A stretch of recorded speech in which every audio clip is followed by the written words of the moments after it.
Good morning student. मैं Shivakant modern public virtual online class में आपका स्वागत करता हूं। प्लीज़ इस चैनल को सब्सक्राइब करें और अधिक से अधिक शेयर करें। बच्चों, अभी तक हम लोगों ने दूसरे पार्ट से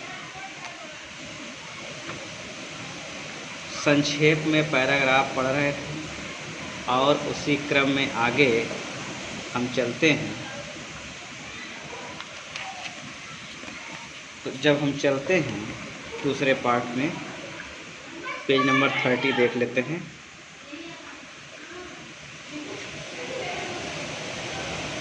रूस में समाजवाद, यहीं से शुरू करना है।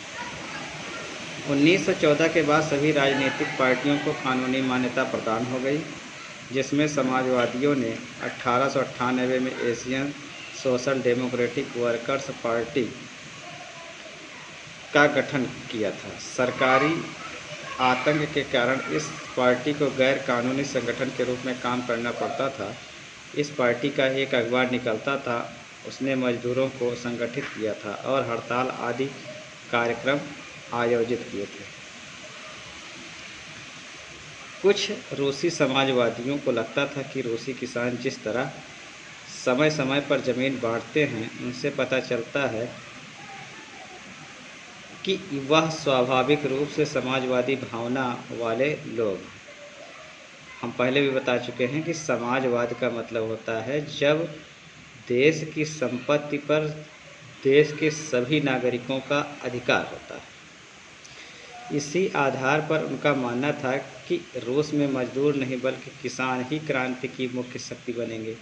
वे क्रांति का नेतृत्व करेंगे और रूस बाकी देशों के मुकाबले ज़्यादा जल्दी समाजवादी देश बन जाएगा। 19वीं सदी के आखिर में रूस के ग्रामीण इलाकों में समाजवादी काफ़ी सक्रिय थे। सन 1900 में उसे सोशलिस्ट रेवोल्यूशनरी पार्टी का गठन कर लिया था। इस पार्टी ने किसानों के अधिकार के लिए संघर्ष किया और मांग की कि सामंतों के कब्जे वाली ज़मीन फौरन किसानों को सौंपी जाए। जैसा कि मैंने पहले बताया था कि जो किसान लोग थे वो अपने मीर को दे देते थे, अर्थात जमींदारों या सामंतों को दे देते थे, तो वो फिर से ज़मीन का बंटवारा करते थे। अब आइए उसके आगे, उथल पुथल का समय, 1905 की क्रांति। देखिए, 1905 की क्रांति को खूनी क्रांति भी कहा जाता है। ये बार बार प्रश्न परीक्षाओं में पूछा जाता है, तो इसमें देखते हैं। रूस में निरंकुश राजशाही का शासन था। निरंकुश का मतलब होता है जिस पर कोई अंकुश ना हो, अर्थात तानाशाही। अन्य यूरोपीय शासकों के विपरीत 20वीं सदी की शुरुआत में भी जार मीन्स होता है सम्राट, राष्ट्रीय संसद के अधीन नहीं था। उदारवादियों ने इस स्थिति को समाप्त करने के लिए बड़े पैमाने पर योजनाएं बनाई।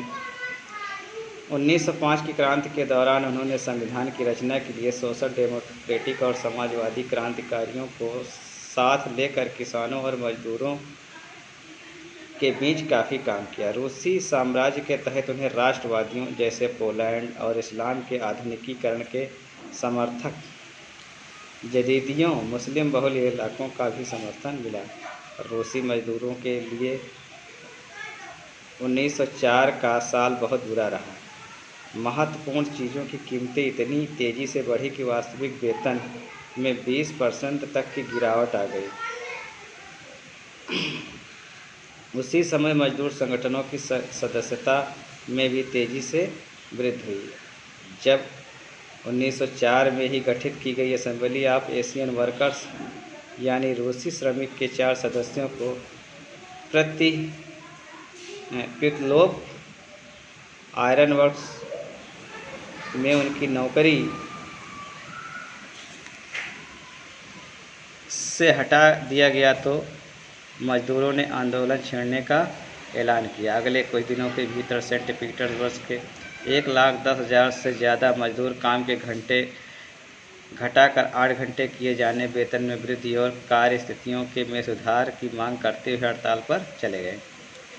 इसी दौरान जब पादरी गैपान के नेतृत्व में मजदूरों का एक जुलूस विंटर पैलेस के सामने पहुंचा तो पुलिस और कोसैक्स ने मजदूरों पर हमला बोल दिया। इस घटना में 100 से ज़्यादा मजदूर मारे गए, लगभग 300 घायल हुए। इतिहास में इस घटना को खूनी रविवार के नाम से याद किया जाता है, क्योंकि इस दिन रविवार का दिन था। इसके बारे में विस्तार से आगे बताया गया है। 1905 की क्रांति की शुरुआत इसी घटना से हुई। सारे देश में हड़तालें होने लगी। जब नागरिक स्वतंत्रता के अभाव का विरोध जताते हुए विद्यार्थी अपनी कक्षाओं का बहिष्कार करने लगे तो विश्वविद्यालय भी बंद कर दिए गए। वकीलों, डॉक्टरों, इंजीनियरों और अन्य मध्यवर्गीय कामगारों ने संविधान सभा के गठन की मांग करते हुए यूनियन ऑफ यूनियंस की स्थापना कर दी। That's all.